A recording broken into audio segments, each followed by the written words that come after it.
Okay, we're going to get started. Today we're going to go through in a little bit more detail how to use the LinkedIn Publish Post feature.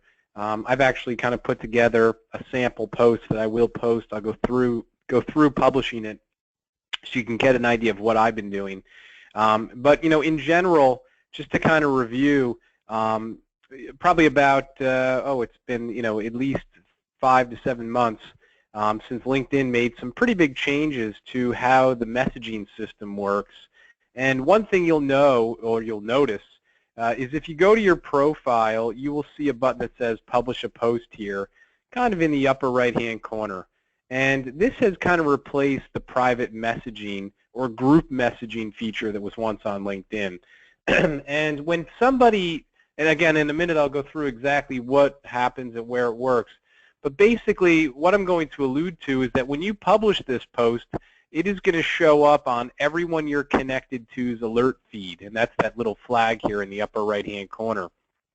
So what I want to go over today is just, to one, let you know how it works and where it goes and what happens, and then we can strategize a little bit about what you should be using this feature for, how frequently, and I can kind of go through and post my sample so you'll get a better idea. But like I said, you'll probably start to notice when you go on to LinkedIn in this alerts area that you'll see people are publishing posts. And here's an example. This Andy Young, I'm connected to him. He just posted, or he just published a post about life insurance, and you can see what he's done.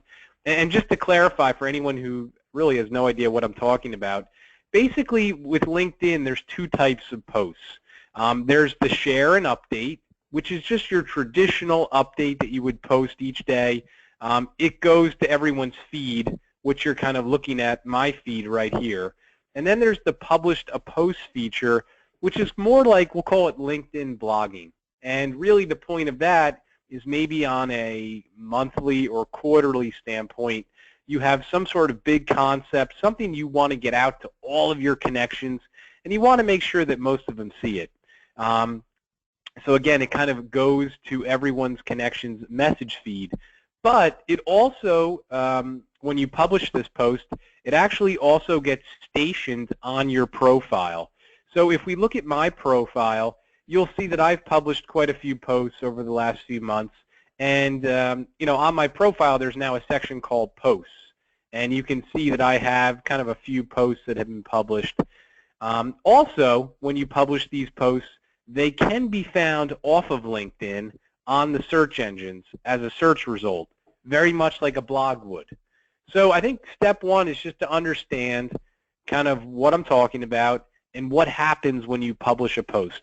So what usually happens at this point is people get very excited, and they go out and they do things impulsively, and they don't think about really what they're doing. Kind of in step two, I say, all we're trying to do is educate you. That's important. This is certainly not a tool that you want to abuse. And when I say abuse, I see some of my connections that are publishing posts every day. And when you publish a post every day, it loses its zip, right? It's not as interesting. So one, make sure you don't go crazy. I think this is a monthly or a bi-weekly thing. Pick your moments and think about why you're doing this. What is the point of it? And that seems to be one of the biggest challenges with working with independent agents in the insurance industry. Most of them, when they think of marketing, they think it means it's to solicit people to buy products. And in my opinion, that's a pathway to failure when it comes to marketing. What we're trying to really do with social media is always project ourselves to be the gurus, the experts, the people that you want to turn to when you have a question and you're unsure. You don't want to project yourself as the salesman who sells the cheapest products. To me, that's just, people aren't going to pay attention to you. So, my golden rule is never write something on impulse. That's always bad. Never pans out. So that's one of the things I try to work with a lot of my consulting clients is I say, okay, great, you want to use this feature. One, let's figure out what the purpose is. Are we trying to promote a meeting you're doing? Are we just trying to promote your expertise on a specific product? All of that's fine and dandy. I just mean you really should think about what you're doing. And most importantly, before you do anything, it's always best to maybe put it in Microsoft Word which I've kind of done here with this sample, and review it, take your time, and kind of go from there. So next question is a good one from Erin, and she's just kind of asking, does it have to be original content, or can I just post an article? And excellent question, and here's the answer. The answer is that, as I said in the beginning, there's two types of ways to post. There's share an update and publish a post. And in my opinion, sharing an update is where you'd want to put the article. So maybe you got a great article, changes in the Medicare industry, here's what to expect. You probably want to share that as an update, maybe put 1 or 2 sentences above it with your opinion. Hey everyone, here's a great article, this is the kind of stuff I'm worried about, whatever. To publish a post, think of it more like a blog. So with a blog, you always want it to be unique content. Maybe it's your opinion on something. Maybe it's your review of something. It's going to be information that people look at and say, this is interesting. This is, unique quality content that, as I read it, I understand that this person absolutely knows what they talk about, and I'm going to remember them as the expert. So that's the kind of content I think that makes the most sense. So let me kind of give you an example here of stuff that I do and how I post. So I've kind of put together a post that I want to publish, and I've worked on it over the last few days. And as I was alluding to earlier, I always like to kind of write these things in like Microsoft Word or some sort of word processing that has spell check. So I've done that. I've kind of spent the time. So what I'm going to do is I'm just going to take it and copy it and then go into the publish post area. And step one is I'm going to paste it in. Okay, so as you can see that there's a kind of a body to the post. You have to have a headline. Now what I'm writing about here are the top tips on how to get more Facebook fans for your Facebook business page. So I'm just going to title it "How to Get more."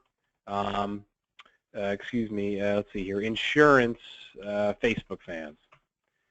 And one of the things that you can do as well is you can put together a nice graphic, an image. So I kind of spent a few minutes and I created an image here which I'm uploading in, and it's just called Tips for Insurance Professionals, How to Get More Facebook Fans.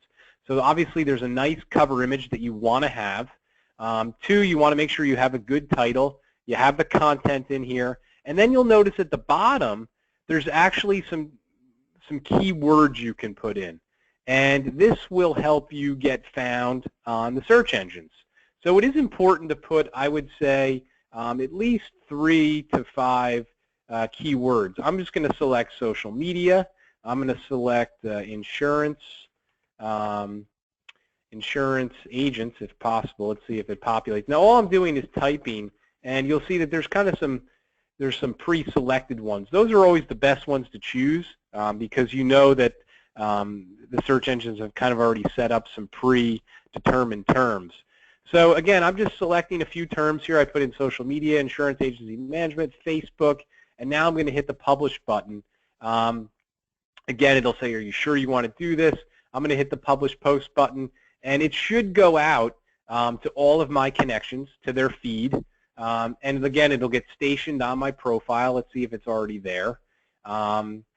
Yes, it is. We can see it's now on my profile. And probably over the next week or 2, here it is on my profile, it'll start to get indexed with the search engines.